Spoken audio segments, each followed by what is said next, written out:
Japan iguso kasa no chese wo no de wonim na sipobia etia NPP amayuko we koni ba na se blade obefa no ho adwen pa na yebekọ sikaman eno so ewa krofo mensi mu asante mantem hanom a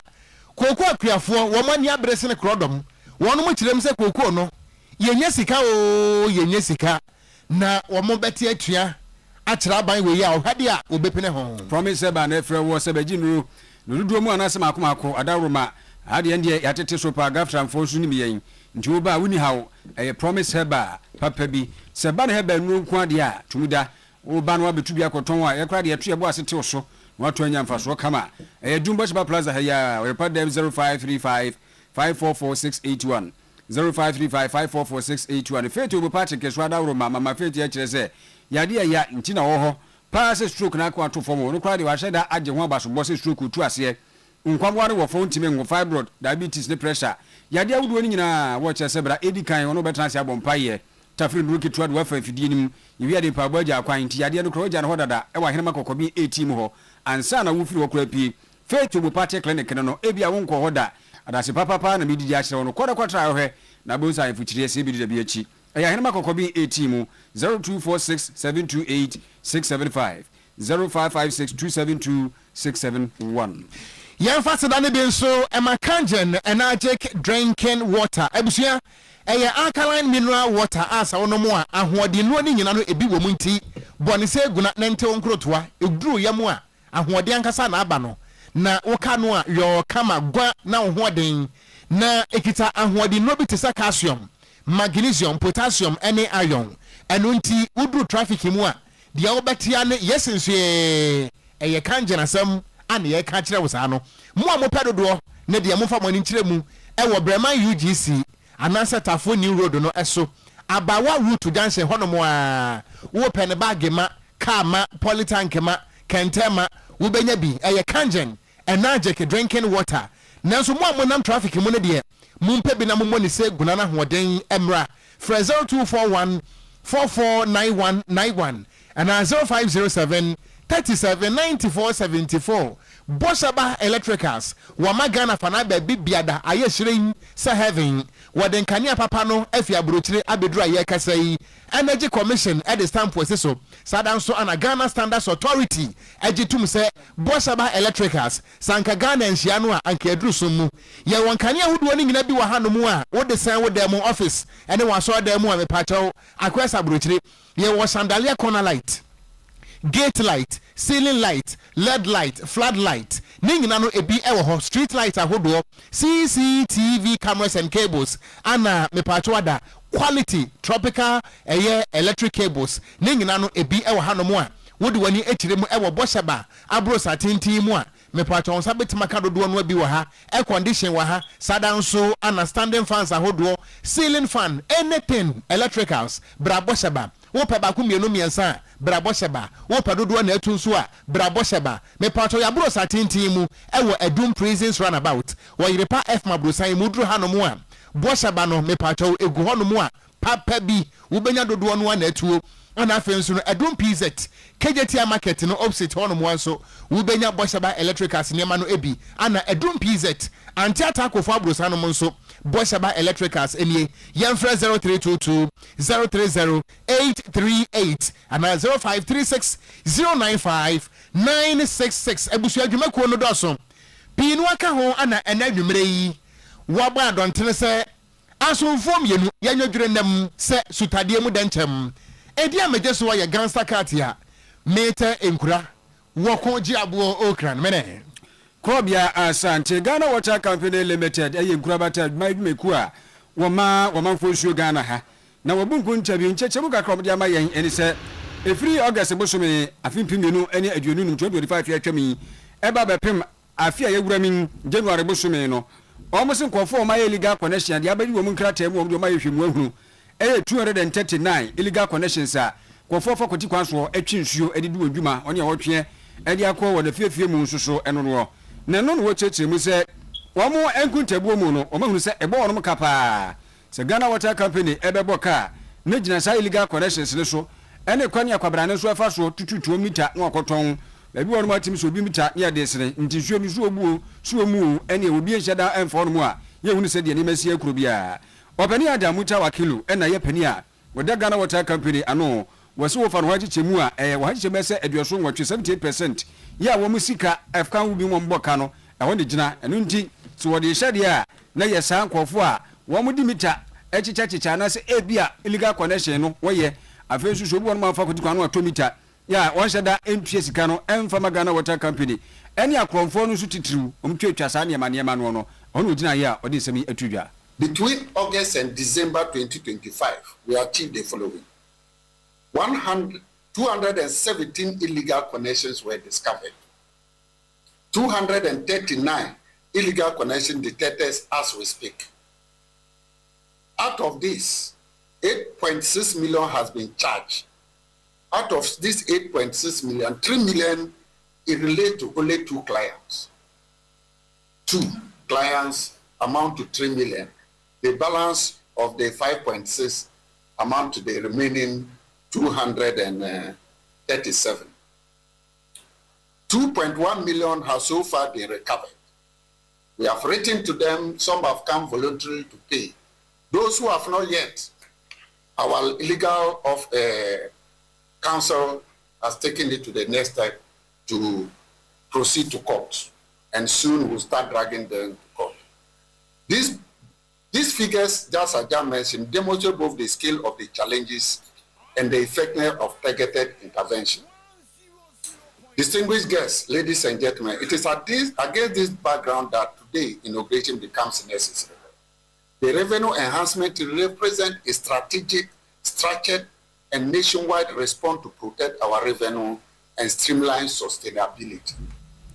Wapani Adam Muta Wakilu ena Mochiro Nkano wono ena Ghana Water Company Limited wadano se kwankyerefo managing director eno ne samoa wodi tudwa kase so obobo ne nkofo akwadukwan so area wonu mu nsuo wabra ontua eho bobia na yanto akase ebo no eso ayada so agina mu ewo Ghana Water Company Limited ne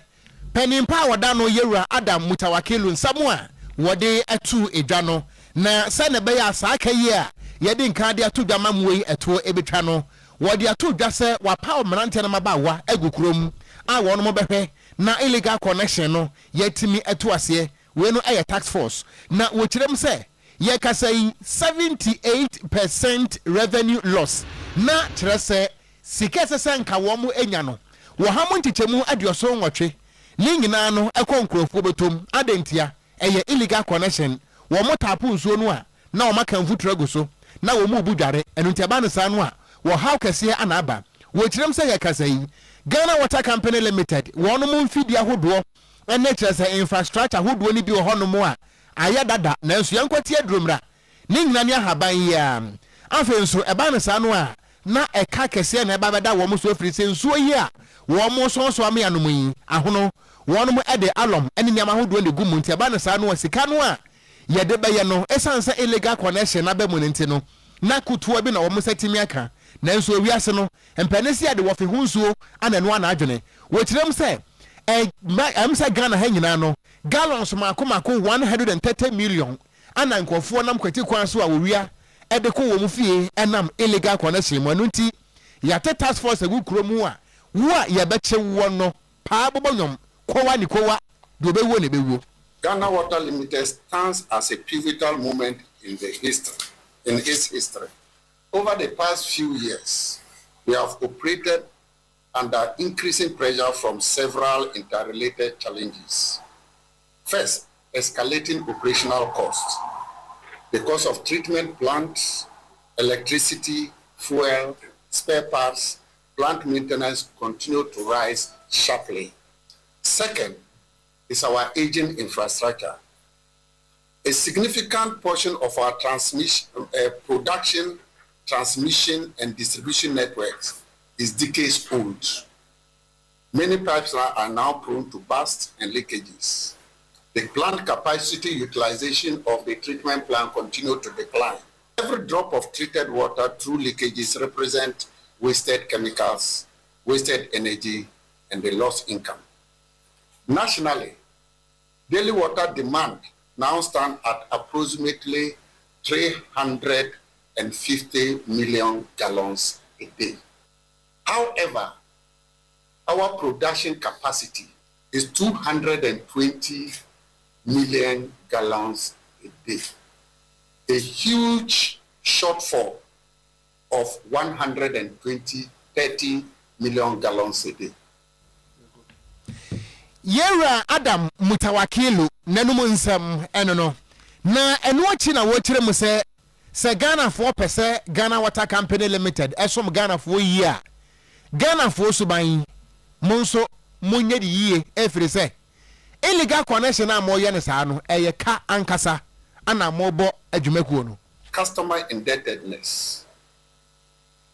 Outstanding arrears across customer category now run into billions of cedis nationwide. It rose from 1.6 billion in 2023 to 2.1 billion Ghana cedis in 2024 per our audited financial statements. This unpaid bill weaken our cash flow and limit our ability to procure input, maintain infrastructure, and expand services. When bills are not paid, Ghana Water Limited struggle to purchase chemicals, pay electricity, repair pumps, replace pipe, and extend water to new communities. Simply put, unpaid bills translate directly into reduced service delivery. Eni ayeti ye ayepani kwantirafo awano ana Ghana Water Company Limited wadano engineer Adam Mutawakilu nanumunsam enono abusia. Ye ba kuma si ketia Dubai ye tiesi. Adwadifo no a wo de ebia yesese ntegu so. Wo no ma no pe nkwanche baabi no no soso abonsese kakra na wote woto no wade kakra wa bre bia enye suto mu pote ene wo no. Wa mo si bronya bre mu ho no a. Ya fi atwa mu bronya bre December. Ena kejetia perifo me management ba ye bagigi wo musika. Ebi tua 6000 million titide ne bi su tua 3000 titide no 30 million. Ye no no eye boa wo mu tua se be yo benya baabi atena anasa fa ko mo tete no a wa bra ye ntuo mo ye di bronya wie yi a January atwam February ne womi ampanifo ya san basai ene so mo nsantu tia sika fofo so ma ntua dia ene ye tuo nom ene seti ya ka chom so obi asesa niema emfamfiri wo ene mo ka se enye san he no ene mo ne ketia ampanifo ekoye na se ampanifo be mo matena ho ato wo ma de ene nanka asumdwem na pass yes wo mo ntuo se so mo niema nkoro ne de se ne ampanifo do bisika be ma wonom anase kuari kuwa yebesi oketia wo no ampanifo no mpekura o mo nsemi October yan e buy. Omo je me 60 million. And omo kan so me man be ask na no che o man be tonight. After they do January omo say yes so. Yes so we enti ase mama e 2 weeks. Say yes so. Ya so we 2 weeks ye buy en round so. Mo say he na obi ant na ha. Enti 6000 ye na kwa no de da. Mo cha kwa mo sa wo sa mo ni ama. 6000 mo si mo nya de mo first can ma e dia. And ya enti mo me enti ase no so ade bi. 2 weeks no so ya ku mo ye de reset amamo. Ya ko 2 weeks na ba so na mo se mo nti ase ene nti sa de mo no fanti ka ya mo se mo first kan de bia so e twa take it really 10 cities omo mo tire tire mo mo twa take it ba wo twa take it no abi tire wani na mo ton ade ya pa mo kura mo ko e ti ade mo me nti ase bia ye ye esi kapa mo refa ne esi kapa na se na me try ade me je 30 million me je 100 million because me ko to treasure bia ko nya wo fa so wo mo fa me 30 million because take it nti akwa ba ko so wo mo fa esi kama ye nya sa ne ye so dwa wa wunni we ye be ma ba da fa ne ya de je wa me nya ma wa ha de wo be ko ne gumi because ya kwa ne ya be do mo ha wo mo me ye no mo tsika ya ya sie me tsika eti adwadifo maari bi suso ensem abusua mu mema sabre o mani abre se ba bi o motie ye bodwa kakra tuatua wo sika fi atwa mu bronya busumi wo na nso ye so mo nso sabre no eno mani abre keti ampenifo so sa no miento anwumre no sia kase bo no eso ye ka wo se ye di frasante manta mu bafotene ba ko a etifie poye atoye ene anafo anwumre yi obi edi ayawo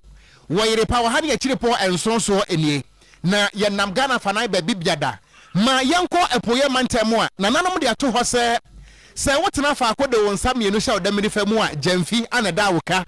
enunti emrantie se wo montena se wo mbekwa koye adwuma nanso no meka sai me kope bibia bedi ene me baye dan ana enam abrantie bi ne din de asiedu Joshua wanya mfinhia no aduasa amane bo kire se chebi asiakwa ɛno ɛwɔ Ebuakwa South kuropɔn mu ɛpoyɛ mantam wakɔ akɔtɔ galamsey amena mu a yɛkasa yi team kagya watoa yanom ɛwɔ nsedo George Bota adwodwira dem ɛwɔ ɛpoyɛ mantam wɔmfa amanebo yi ɛmrɛ yɛn George madwe. Hello George. Hello Minia. Me ba tawo temenka. Minia me ton kapa. Ye de nyame ase empani se de wo kwa aten. De wo ba aten de ogina ho de atentrodo. Esiedu Joshua na mane boyi to asoma yen. Asiedu Joshua esiakwa na eho ana enura de ya ewia patan bi ebo wa ha. Asiedu esa ne ho ayira no enti obekọ na wakwa kote enso bi ato adware eno ana nam so ma asiedu yi edi mrikantantan ni nua baako eyese onbekọ na omakwa kope enso bi mu adware na wo hwe amrado kodonko bi a eye galamse amra yi bi a yen kata so na mu a amra ya da ho no mu a beye etumko na ma enfie dumpo na eno do tuyi so baba ama dabi enkonko dware esanse wuni mo dware enti ni nua yo tan ye wanti no ahwa no ko ye se okutum ana ni nua keto e ko twen no adini pie se ni ma wunyare nsuru esanse enso ni ye nsu dante esopa yi etimi ma wunyare ahwa no ni nua no je ho no je o ni akuma no ti ya ne ton wasen huri akwakoto nso no mu biem na ni nua keto no ye se so obi to nso mu na wo kase wo kwa kokoyi na ahwe yi a na wo ni mienu nyina na mato na nanom ewo nsedo enti saa dia obekọ akwakobo amane enti obi aketo edi mirika 10 time pa de koye ekobo amane se dia sie ni enti omanfo emrai na omomeye omomwa enkofo koye omkodu ye na chese onua no omuhu no ewo yesu no eno ano amanfo no ye se na saa dia omo be pescavator ibi na omo bie ensuo ni nchemu ba bi se na be ye ensuo ni betimenya anamo bi akọ na omo tina kwa koyi abrante no omo ye sanse na bie santi omo jaye e ma de tinye ye bo anamo kokoduru ho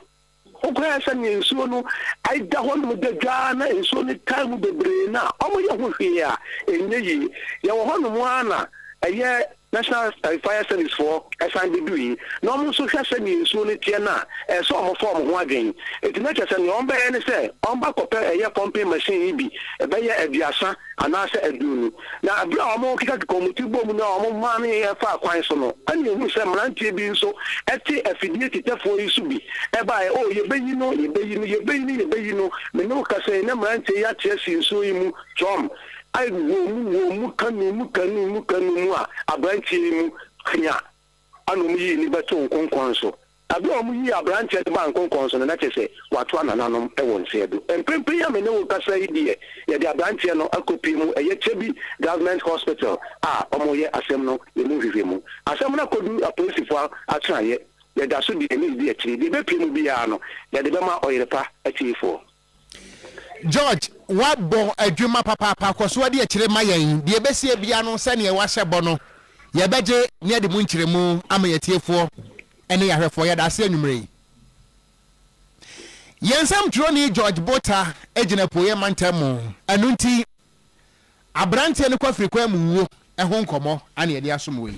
ye kwa nani mabusia se de atia we pa 100.7 FM so enie ye ka se Facebook no so edam den eno no eye Oyerepa radio Oyerepa 100.7 eye YouTube MPP for to abayi omfa nkatufo awie Dr. Mamadou Baumia na ugusu awo himu a benifo do bi akopre dibire ni bi eti se Canada akompre kwa Japan kan ase central na hye bedwani ehye na di nkomo abato ye kire di kan kra na wode atudwa se nukura Nyankopon anim ni wono de enya de se menasipo bia ewo ho nya de se bia wo nwimi woni tirimu na emum no enwimi kakra ewo ni tirimu a ne menasipo ketua bi no eye omanfo a osusu se amayesemu waboa won amogina wona so amayemu a anka wansuda so wompo ebedi ne hwemo na safo na di ne hwemo no wo se eno pa ena ehwemo di kase ma no a wodadwene ho a wonte ase na susu akwakwa nipa su sense ewiase de yese sabieku sabie nyado nipa ntimi nyinini enkosi awie yesa eno na akopra kwa Japan wode toa so no ena wo se manfo bi firi se wo tene wa akwa akwa kugina kwante nkure kwa pre akonwa no wo se emma ne tirim da biara da na ibi su si da sanse MPP ma ikodi de ono no na ahwia bomu MPP ma ikodi na kuma pono so ntinye akansie no wa woroma akro na se eda se bo ba ko bedi nkunim ende ntiase ho na wono no ani nkunim no enkyere se wono no ntene ho enkokote ne party anas empo wonkonko gina kwante kure se independent enkopre akonwa kase no ne se mo de to asne. I will not allow myself to be used by anybody again. And I need respect.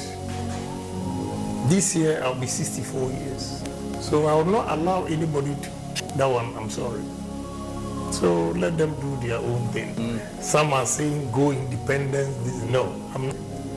Because going into this, I knew and accept myself that you can lose. So if you lose, why would you say that independent? I would not do that to my party. I've learned lessons that to tell. Antina chasa kopra kwa Japan na motin we nkare busuafo na eno no yeto aso akwa dani mu no ena wo se ankrankra ye wo MPP amayuku no mu ebere no waso se wo ma no ba nsem keka wo ho bomu na fei omafo ene ye beda ho na ade ba ko no de wuso wo kan ne se wo no de ade ba ko so se fa ba bi se nipa bi a ono ankasa aboa wo no mu no wo mo etwere wo no se edigu ne so sanse anka wajusa de no amfa mfiri safo no eho. But the very people who were my friends that I have helped to bring them to parliament is not a betrayal, but the bad things they said about me, that is where I have a problem. So who says I'm not bitter? I'm bitter. I'm bitter not because Vice President won. I'm bitter because the people that I have helped. If you are not going to vote for me, no problem. But the insults, I can't forgive them. Well. Now, enti wapanika na kompre kwa Japan. Wo pre franka tufo dibere ni bi wa pipia mai kuru di mu. Na mote na no nsem kakre. Miantoa anwumre no si aka se bo no eso. Na yeda so agina mu ewo amanyosemu a ma yemfiri NPP amanyoko num. Na yenko NDC amanyoko num ewo mfimfire mantemu a yawo wonum a ejina TV so ene radio so ekasa edema amanyoko no eye Central Regional Communication Team no ema NDC amanyoko no na amanebo kirem se wonum ewo WhatsApp platform bi a eho ana omudi wo nkomo na ene de agikew agita empanisi akoko wo de hwe ebekum eko ni nyina no ene se yesi ene wo bra wo mudi nkomo ewo WhatsApp platform no so no ana yesi mentime ho aseso de ye ewo emrase badwani a wati akonya so ema ewutu senya east ya maame Felix na akoyo okuno afensu ni kunu ana nipa bi a ye fa ni se Yusuf na Yusuf no ye se wono kire senya asam kotwa ana Ken Eric na manebo kirem se de ye fa ni se Ken Eric no wo ye NDC Communications Team of another member ewo mfimfie mantemu na mentime ho ase no a esi ye no ye ni mu ada se obi threatening obi so obeku no ewo platform no so nemom diama efiri mu ba ekere se ye maame Felix na akoyo okuno a wono wo ye marase badwani ewo ewutu senya east no wono ankasa ne kunu wakọ arrest anase o ma posifo akwa chicken Eric no na yensam droni a wo mfimfini mantam ka so na ansa Matthew adi nsam no chi kakra na mane boni kire mu se ye kasa yi aposifo no ntimi ma bonti mekire mu bone kropote a Ken Eric no wo ye ewa WhatsApp platform no so enei ye maame Felix na ko yo okuno ni kunu atimi ame akwa chenwo na amanebo ni kiremu a na yese enura anwumere bese no nsia papa yi hyene dem do hu ya no se aposifo ene atubra na hihye wo ho a wo mo twahia mu ene yasam ketwa akwasa terminator part 4 wo se I'll be back na wo mo yire no ye kasa de wo sha aposifo kukum na amanebo kirem se de ne bakokopie mu ewo koto na emu nsensam ana ensam trofo ehia mu akoso ene na NDC organizer a wo awutu senya east ne din ede Daniel Tachi wo de atoda sa de akoso no ene enyan enu tempedefo emre mu na de property anam so a emra se badwani ne kunu atimi amayache communications team member de ano wade pa awu. The root of the matter is this: so obi she obi echi na say obi be make allegation tiawa, you have the right to also defend yourself. Ghana and Brano says we must resist all oppressors' rule. And we are going to resist this oppressors' rule in our two Sena's constituency and the NDC. Enough is enough. Yabre, MP, MMDom, Yabuam Mama Bini power, and much a position, Mama Yibi, constituency executives, yet your baby, your junior home. More beyond the issue intimidation. Mama Kayan, we are not cowards. We are Mema. Obika na we all have two balls. When you want to push me to the wall, I will speak. And for the fact that you are quiet, say, no, this kind of things ain't to me because East. NBC was built on revolution, and we revolute to the time we get peace in this constituency. I don't know why are some people using pseudo accounts to intimidate and then do a lot of things? Until today, you're about police station, you're about police station. Ebusuania eye Owura Daniel Tachi wono me patwada NDC organizer ewo Ewutu Senya East Kaswa ene Mpotemo eno nti adekwa potianam so a MP kunu atimi amayache communications team member no eno ho nkomo eno no na eno achi no ana deputy communications officer Emma NDC amanyuko no ewo Ewutu Senya East ho Kobe Wilson wode to dwa se enipa no bi aye o madwene se won budi nchichemu beba NDC amanyuko num ewo kaso ho eno ntimpanifo yi monsode o monsode nyasade a de ekoso no cram. It is alleged that the MP's husband, you see, and then another person from the constituency joined him to come and make this report. It is alleged that the MP's husband, Mr. Yusuf Yunusa, he came to make the complaint. All right. Now we want him to know that we are aware of all his touches, things that he's doing within the shadows that is trying to undermine us. That it is not in his own good faith, in the wife's good faith, to be doing this. Eric hasn't done anything wrong to anybody. If you stop sending people to attack the chairman, he will come to defend. Yeah.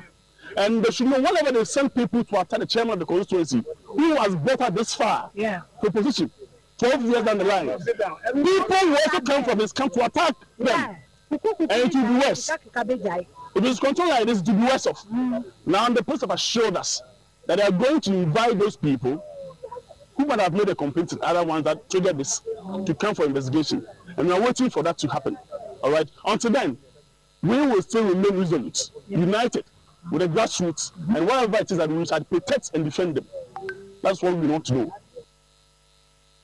Eni ayeti yeyi ayankrato ba fotin abedi akire ema NDC amanyuko no ewo Ewutu Senya East wapani anedi edi Kobe Wilson nanumo nsem ana yete ye no ankomo ba ko so yedie ewo Ghana ha ene se Kotoka International Airport e wiem se gina bia wo manmu nyina won kran enim se eno ne kese wo manmu ayo ma ne dia no ye hwe ne asesa de dia ko Accra International Airport sanse ebinum kekeke kampani Kotoka no kra wan hye da se bi anyi di pa bi anto Ghana ha emu abakosa nwonwona nkofo gusu a wonom ekeka na no ena dom kuma no ba no dini Alexander Fenyo Markin osan ye futum la hye bedwani wodi na no atum se he ade wo ya Ghana fo ye hwe ye hwe a eba bekoso no enya na mutuo papa ya ba no etu esan se be gu se bi enya do pani Kotoka kura no wono nko a ene framanta mu ni a emprempren ibeka so evotarian a ni din edo maja pade kese bi so etise nti edi kan sebe se frama fo no kura tise bibisa ekoso a enye omo de etoso bi emu no soso no e ba framanta mu fo no ankasa evotarians no so a metra ho ama sa na mutuo wi akoso de a ene na soso entwa yi kura whose name we have on a national asset is suddenly being removed. I don't know, but the chiefs in the Volta region, the prominent elders in the Volta region, I do not think that they have been consulted and they will be happy with this name change. It's unfortunate that all these years we've had this Kotoka, General Kotoka's name on the airport, and suddenly it's being changed. What is it? After all, the name is Kotoka International Airport, Accra. So Accra is still there. How many prominent Voltarians have their names on national assets or national monuments? entina no pani Alexander Fenyo Marken ena motin wenka no en wo bisa se empredo se po en wo se bia obi a ofiri from antemu yedidin ato meja pade kase bi so etisa entansi ba ko peyi wo ye opani kutukadi da so ni be ye firi odi a chese wo se eno no nti woto aso no en wo se mra shebedwafo no kwa no me NDC fo anka so me NDC mra shebedwafo a mo free from antemu fo no we kura de nkanya bibi fo mpo wo se NDC fo no mum ena nso nyina. Well, Honorable Kwame Abuja is from Volta. Honorable Kucheto Blakwa, he's from Volta and he's sitting in cabinet. Honorable Fifi Kwete is the General Secretary of NDC from Volta region. Honorable Ahiafo, he is the first deputy speaker in this government from Volta region. Honorable Kwame Eche, the Fiamepo, majority chief from Volta region. And they are all sitting down watching the government to take away a Voltairean's name, which has been given to our airport, and successive governments never made any attempt to change it. And in this time and age, they are from Volta and they are in the government and they are watching Volta to lose its pride. It's up to them.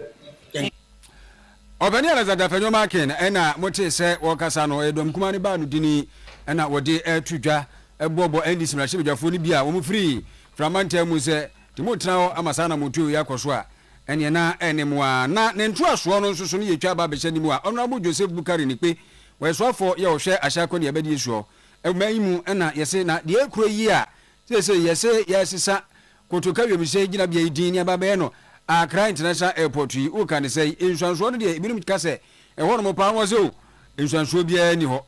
eni sika se mu insuranso bia edi kan etia wo men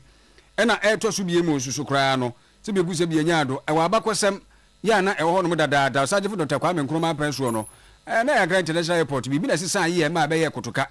enu nti siasi e san e de akwa akoto Accra International Airport a bibia ni ho a asesa no no nkomudie no akwa State Transport Company SCC wo terminal e won kran bra wo koye e no mukoshi aye ne wono soso e de sansemi etudwa. The situation is like that we are not doing this with any political thinking. We are doing this to come from a very neutral point of view that Accra is our capital city. It is not anybody's name. If we want to name other monuments or any other national facilities to people, this is the time that we are looking at restructuring them. For the fact that we had a name and it was changed to honor somebody in his role in the 1966 coup, we feel that that history is not what the Ghanaian will want to hear. It's Openi Joseph Bukari ni pe so edie eno no wose kotokan de ni pedin na emu makran de enye ni pedin na no so ene wo mamu nyina ye capital enu nti se yesisa de akọ ne saa no enya de se etia bibia ye ntia mara nti wosoafo ye ohwe ahye so mayimu Openi Joseph Bukari ni pe no na wo wie ye ena committee a eno so wo mrahye bedwamu hwe akwan ene ahye so de oda so pa di mutitiman kana rank member Honorable Kennedy Osanyako ore to aso na we sei no mfa so pa be pa pote ena di bebre Ghana for fa o man sika sam ho mfa so bia sa ma so wonu di edi mfa so be ba no enu mum ena wo sempani for mo mani ko ho ye ko ye wura kutoka na me ni obi o na so history ntime ba ma besua se ne si ntia e ma ye kuku ye wura kutoka wo na se ne si ntia e ma ye nyina ye gitum se mfa ne din mfa nto ye airport ne so ntime fi say for the purposes of history and historical antecedents. See, to me, making sure say there are certain names here, irrespective of whether baby omufrino ebe keep. And yet the beyond the didn't to a national monument so because of their contribution to the nation. To the beer, yet the tosso for historical relevance. Mean to many a man and cocoon coaching, dowry.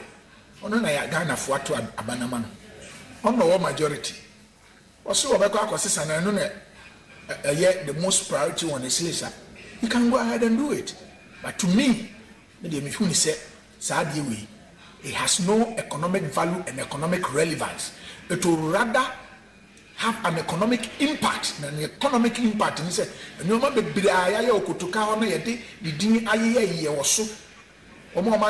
software, you can find the names on their letterhead in the system here. They have to go back and reprogram and rechange it, and it is coming with at a cost to them, and I don't think it will be of beneficial to anybody. Ntina eno no ono soso de no wadi atwagu no we rake member eba no akwan ene ahyen committee ye wo mrahye bedwam no a wono ena eda so opani Kennedy osei nyako ya to aka se bono eso a Yewura Kennedy osei nyako ene wonde nsaba ho do pie no a etu edwa na papa won na ye mrahye bedwani e wa chem so aduro e wo epoye mantamu na ene wo kasa na wo kire mu ese won ti ase de enti a ye kasa fan wo bo kofom ana city no so agina so yie nanso no transportation lorry fare ene bo kwasoro sa magana for ebre na ne yiwe mu kakra no wo kire mu a ne nyina no ene se car spare parts ne bo no akọ soro papa enu nti ana kire se still ya no Ghana for ye bre titiri no wo mo afo trotro no na desra de ne se company fo nya hu bibi se na be yanka spare parts ne bo beba fam kakra na Ghana for so ho ha won wo kire mu a na kire se daily sales a asenkafo ye no wo ha mo ntichemu aduosia enum 65% ni nyina no wo de to spare parts na wo de sansem go nyina atuda wo bra no wo ne yama ne boni kwaku ansa edi nkomo e wo mrase bedwam ti free eye a commercial driver fi bi mu on se yes wo mu se aban se yate eye fan wo so nanso car ho enioma a omode hihye omo car ho mane gina ne naso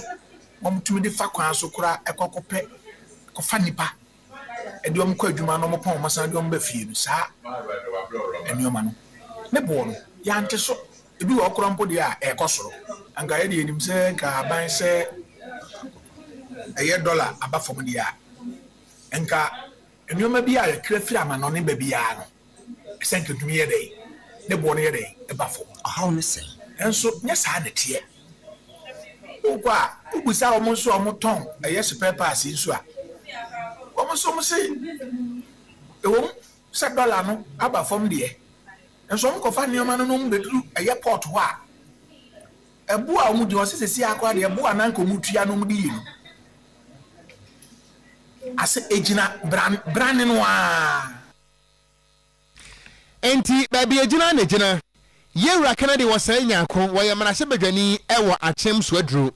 na ne kasa mu a oba bewie na wo kirem se Ghana ha ye wei ye de no eye free market economy na kire se de obi apɛ ana ode ne bo agye aban bia ne ho no ma obetima ka kire wo hyenkani se faji sei anase faji sei na GPRT yonso enitumi se obeka se wo kwachi wo hyenkani a wa charge amana boroso enu nti Ghana fo de hia ne se yen kan chaban na spare parts no want so eno sa de betima aboan na emom se sidna ho den ekosoro se den na fan wo no bo kofom se den na se spare parts no soro kwa na ekwa Ghana asenkafo no betwa etwamene bo sa yatifu weso then so translate if it's a regulation na what sector ni mo no eni ho na GPRT so ayo madwen se on person mo ne mra ne show mo nsem na omo chichi driver a omo ni hutumi mra bia no ye mra bia ni o aban ko ani tumi se trotro driver bi e fa nipa na se wo increase the price a obetumi a che no any price control o memwa your free market economy. Okay, prices of goods and services are determined by demands by the market forces. Nti yade hadwe na me de maka se baby o man na duro ase revamp your commercial transport sector no. Enti Yewura Kennedy was saying nyako was ranking member on transport committee wo mrahye bedwam ana wode sansem we atu edwanu na ebusua miensa moso ne yanku anim na yanto akasebo no eso ne nyina no ene se besa bosome ene kakra nie na aba beto dwa se ene ekoko akuafo wo mo ani abresene krodom ne nyina no ene se wono mo ahata koko no amana wo aban ato nanso sika no emaye eno nti ahokyere pa ne ekom ana ye kasa yi koku akuafo won mo ebra kire se enya asem ketwa na eno ana akuafo a wo mo ewo sikaman eno ewo akrofom mensirimu asantemantam ha wo mo de atu dwa kirem se ekwa mo ade wo mo ne se bio wo mo ntimentena se ema se bidua du mfrani mesi kotia na wonje bode betem na wo mo ema aban no enefu akakra bi se wo ntua wo no ka na se ekom bekoso ade wo mo de a ene aban gina yie na atuate dom a wo mo de ba so anya asam kotoa wo mo ne ensam troni oyeko ba akua firi yie ana di sankomo yi sikaman ewo akrofo mensini mu kokwa akuafo mo ho no mo de onsu eto aban nim sem juma titire oye wo ho ekoko adwuma ene nam so ma won sakon wona no nanso kokko ni sese ode koma krachi a sika obenya tua won kakra na ye bo achibidi nti osre ga na ban se na daroma ontie won su frɛ aha eku adwuma ene ye no okro dua mu eku adwuma ene ye okro dua mu sabe aban dwuma bia no a okro dua mu a ekuru ade hye ye galamse eni ekuru ha hakra ha hene ne sa wompene so ma galamse ni ma ha nti ku adwuma titiru ene ye no ha na nansen a ndisi aban ba ye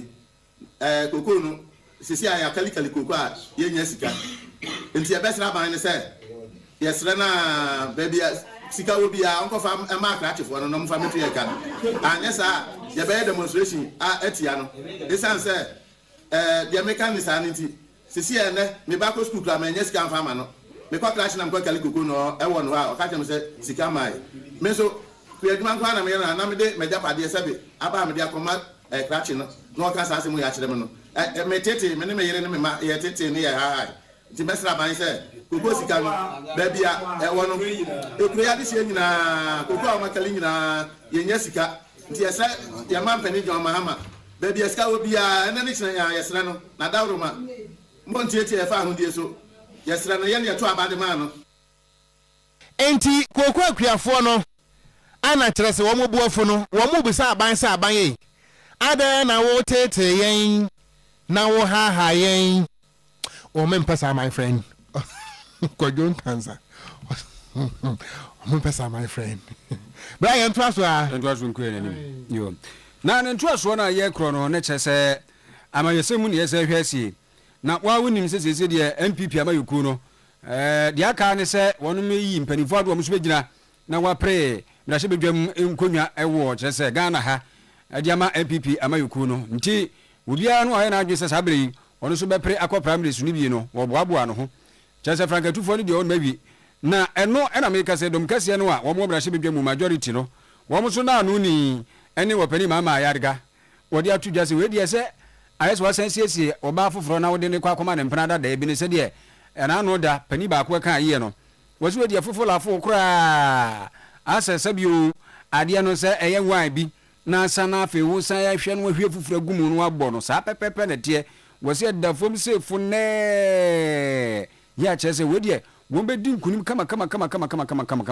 isane se de edi kan amamuo ya MPP abandada no ebebu yiye wo do ma sika eko dichi no entwa yi Ghana for da so kai abrefie bia nhye dani ho eto so bie mo nsusu no enema bi hono mu a emu ahye da na ho ama Ghana for anti ase efa sabio ye ne yankase akontebu ni ade ntini nyina so kabomu a Ghana for da so kai no da be kan kra sa ma to aba ade etia Dr. Mahmoud Bamia ene MPP aba 2028 no nsemi be in the chamber to celebrate because the Baumia that I know NDC can beat him any day.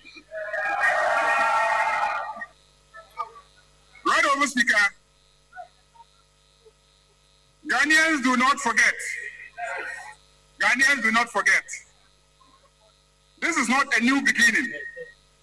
It is a repackaging of the same administration, the same economic ideas, and the same record that pushed this nation to the edge. You cannot rewrite recent history, and you cannot rebrand responsibility away. Ghanaians will judge not by new faces or fine words, but by lived experience, credibility, and results. And they lived the experience of a Baumia as a vice president, the credibility of MPP and the Baumia, and the results of the Baumia economic management. Enji domkese ne na nuni opani mama ayarga Tiabono esoi na emrahye badwani a wote akonya so ewo elembele wono ana yesoafo a wo hwansase ene efom agudie eso Yera Emmanuel Amakofibua ane wode atudwa na wo kire mu se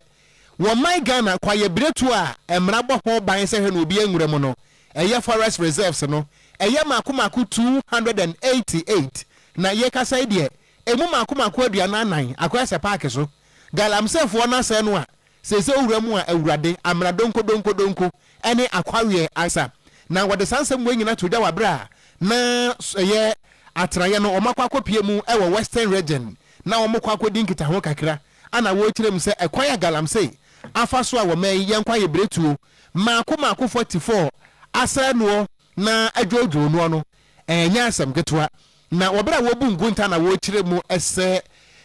wo hwe hectares no a makomako bese empem nsia a kyerese wo ka mankwadate ase a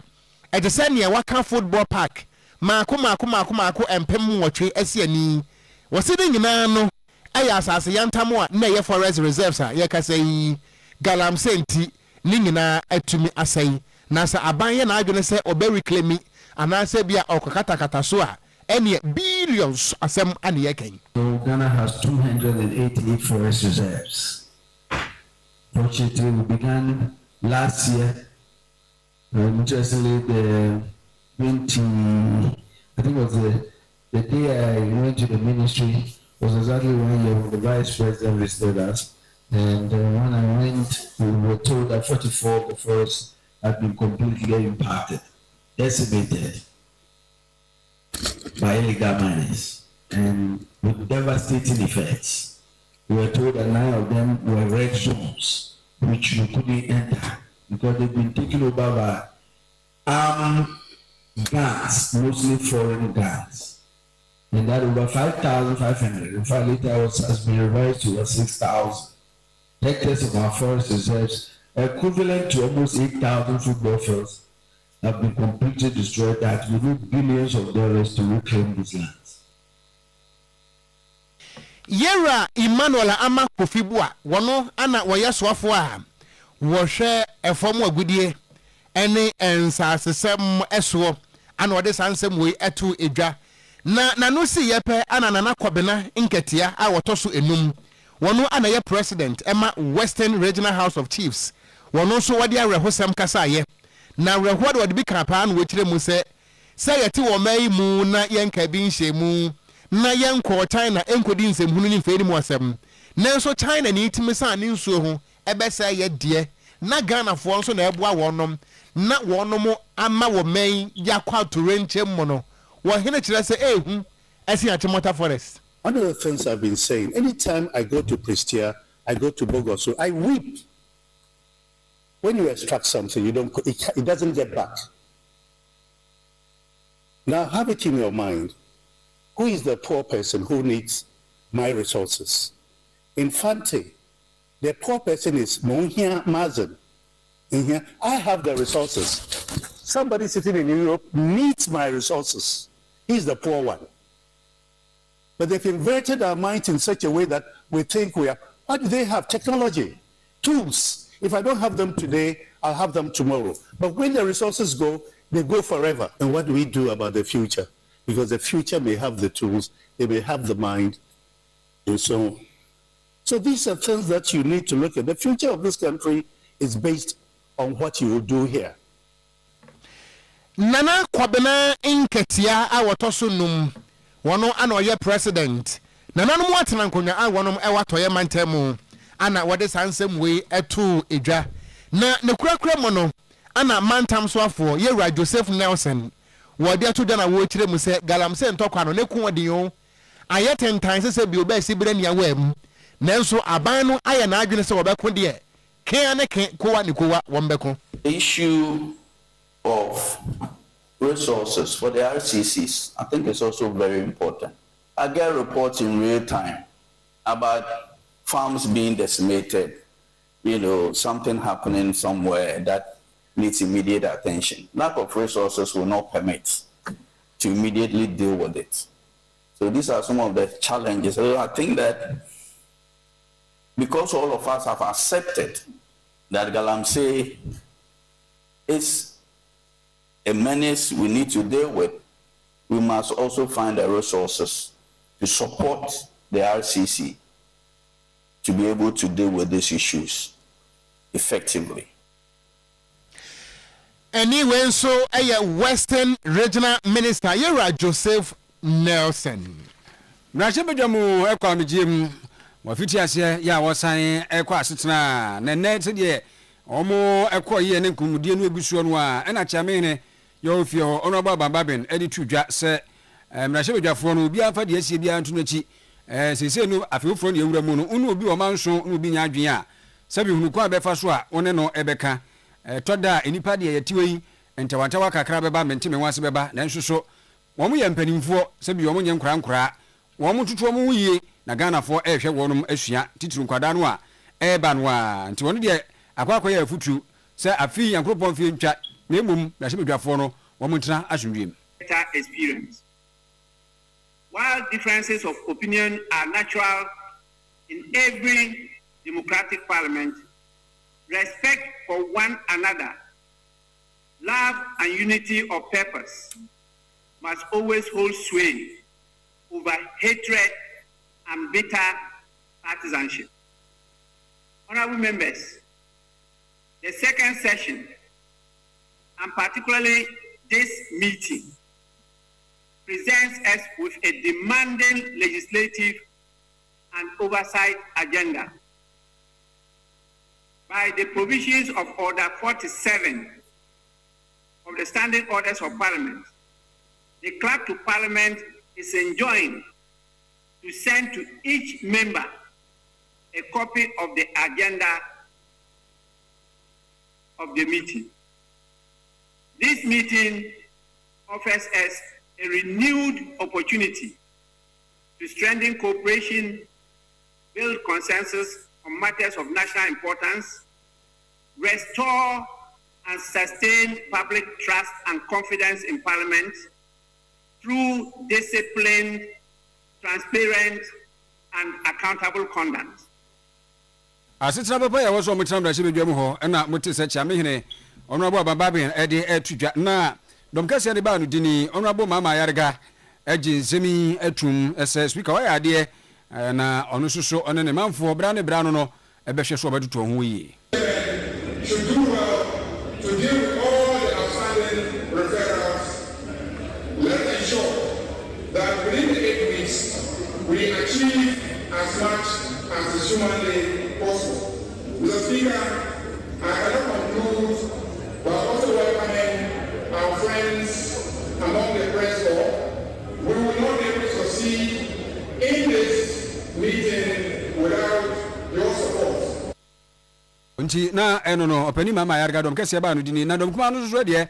ene wo sign Alexander Fenyo Markin ene wo so no no de hu safi atwamu no ba nyina ba no ntumi antoto o mai sika semi nti Ghana fo so ehun hyeda en ha wonom sa ni die ni Proven leadership.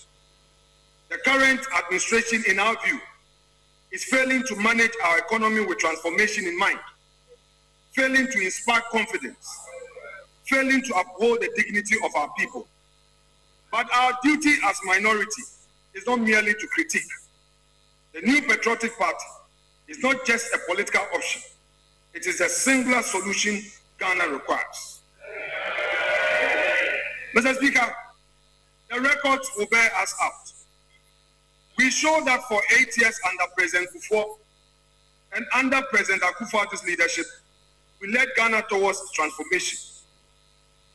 Enti opani Alexander Fenyo Markin futura se bedwani dom kuma no eba no dini enu no na we no ama bia be ha dwen pa ne be yandika Lovers Day adofo da de we a live band Sunday special enu nti hye so pa famayen 15 February ya on the 14th no Valentine's Day ade agigosia da ene 15th no ampaye bedwa of Fresh Gardens restaurant e wo South Street Treasure ye ko bade mo we kwaji ani ye kodidi ene t-shirt papa bi banku mutuo pa ya to ebo ase abono no boado fufu ni aponche ene chese continental DCC enuane ni bebusu pa na ne enwumi dasie se boko kama ye beji ani yi nti shane so pa we live band Sunday special Lovers Day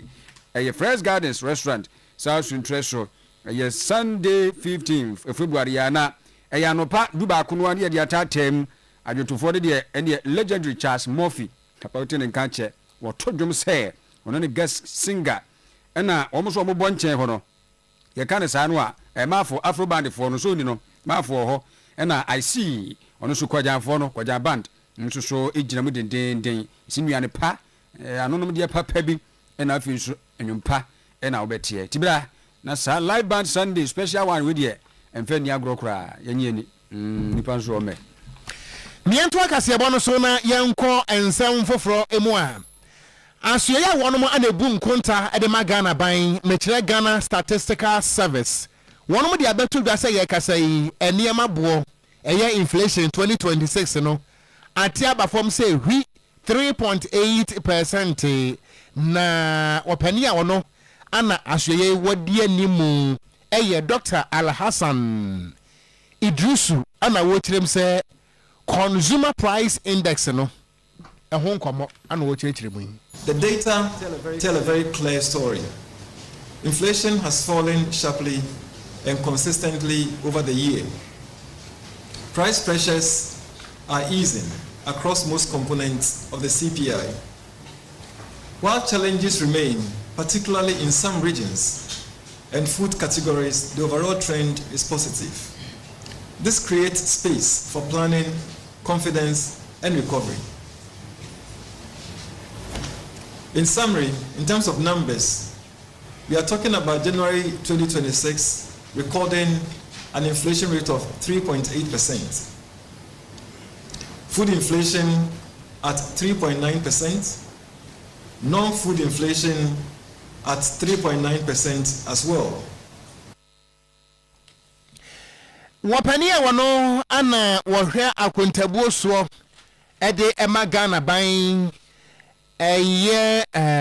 Ghana Statistical Service penia wa bia no Dr. Al-Hassan Idrisu nanu nsam no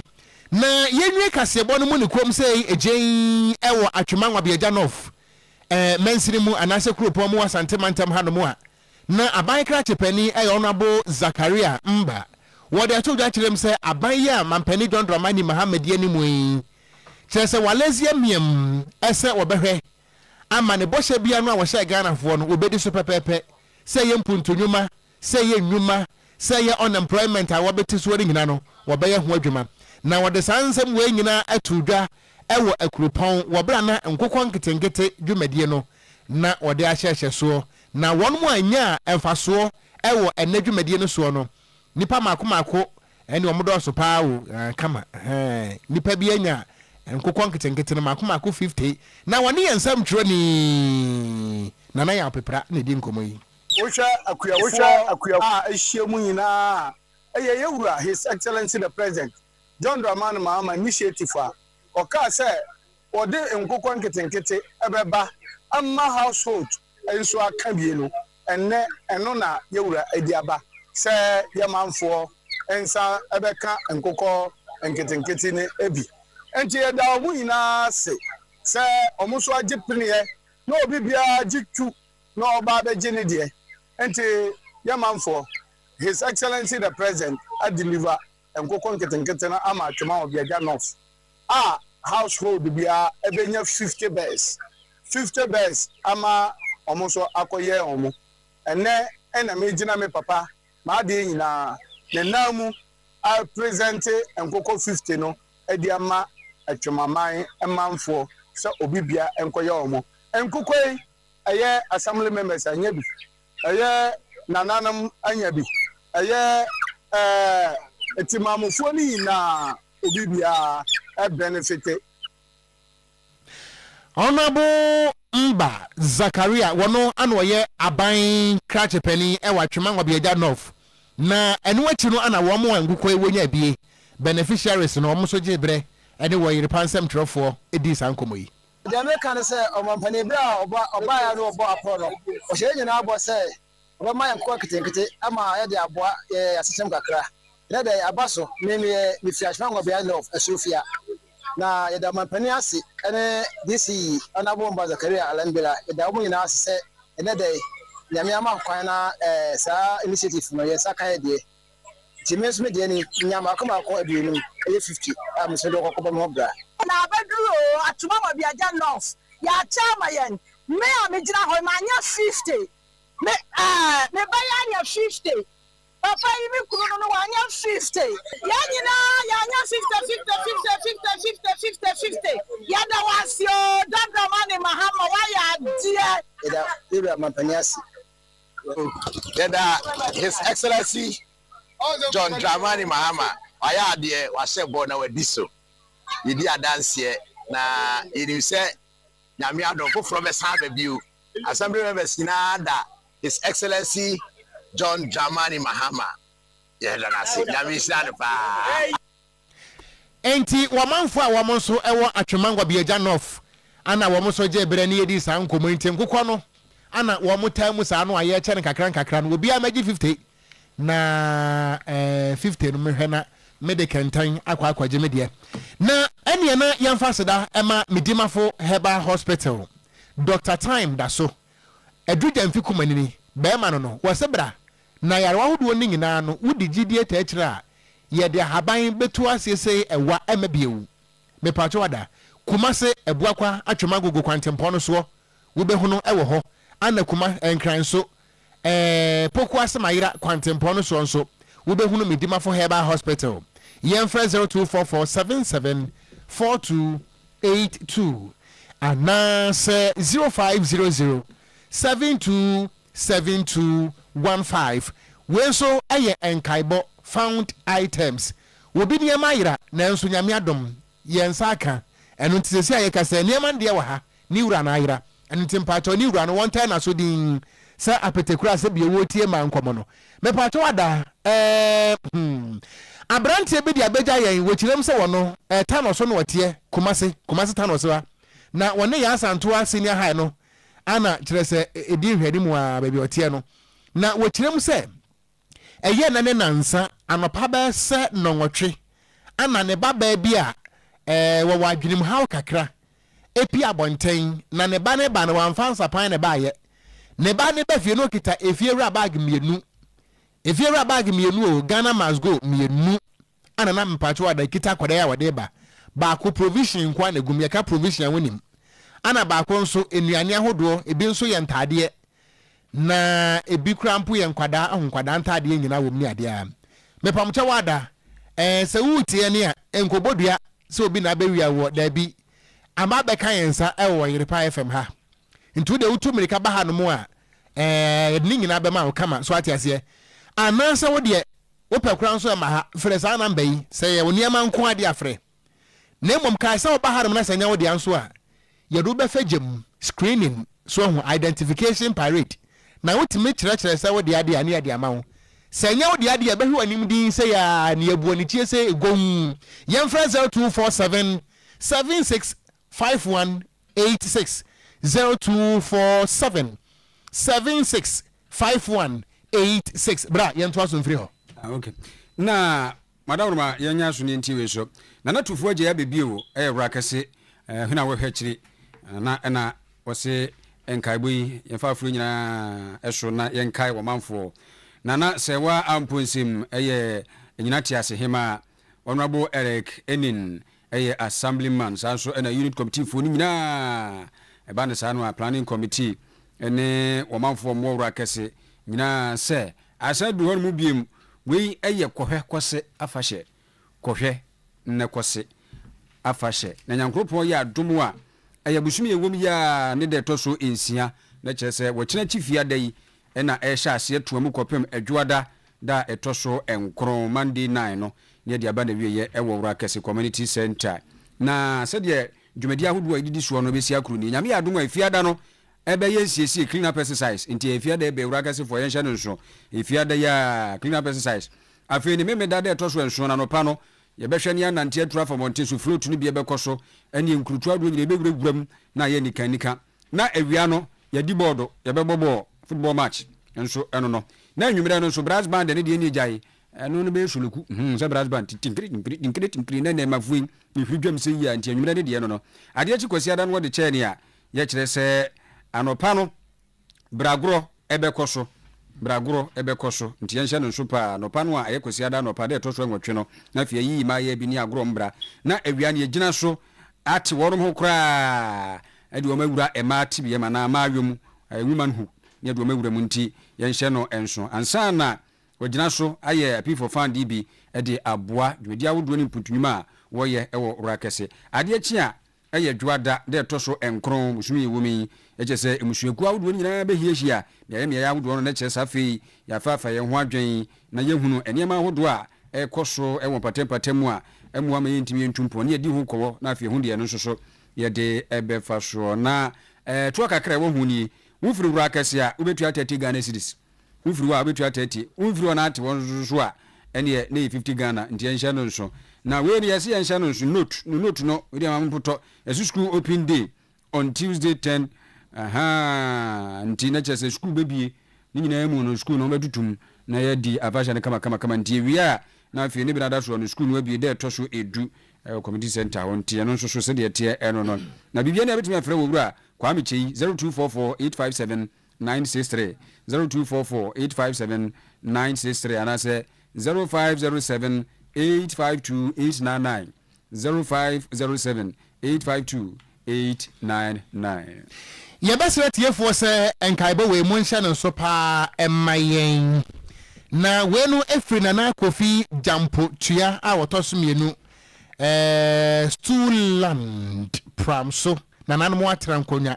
ana ɛdi nkɔmmɔ yi na wɔn sɛ mo Ghanafoɔ nyinaa amanneɛ titiriw ne mu a mo tie yɛn anwummere yi no wotie ano abɔ onua nso amanneɛ firi sɛ wopere wo nko a woti ɛwɔ wɔko anim ampani si agya wɔ amanfo so ahu wɔn mo kyerɛ mu a na 2026 yi wɔn mo bɛbɔ edwa data ɛwɔ pram so ɛno ɛwɔ bosomtwe mansini mu asante mantam ha na wɔn de nam kaseɛbɔ nso ɛbɔ Ghanafoɔ nyinaa amanneɛ sɛ dwumadi a wɔn mo bɛdie no anɛ toɔtoa so yi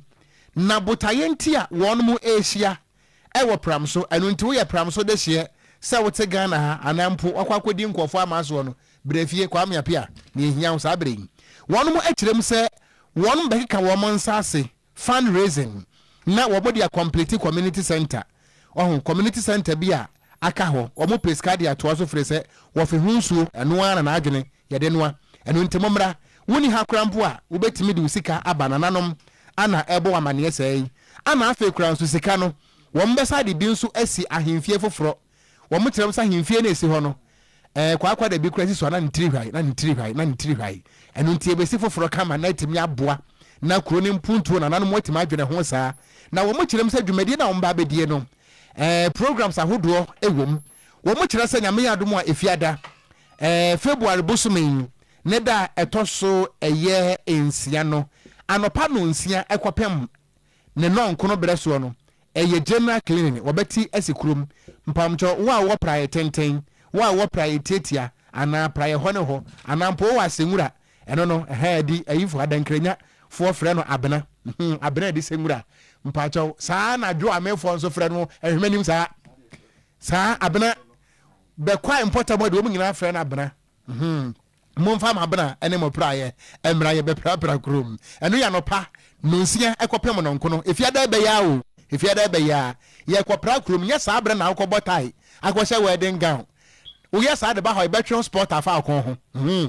ana nondu ɛkɔpem prɛmto brɛ no nso ɛyɛ health screening ɛno ana mo ampɔmpa bɔ mo amutiri pa mo pamkyɛ wada akɔhwɛkɔ ɛne ɛkɔmpɔ yarewa hodoɔ ne nyina ne yɛbɛhwɛ na yɛde ama mo srɛ mo ɛtwo deɛ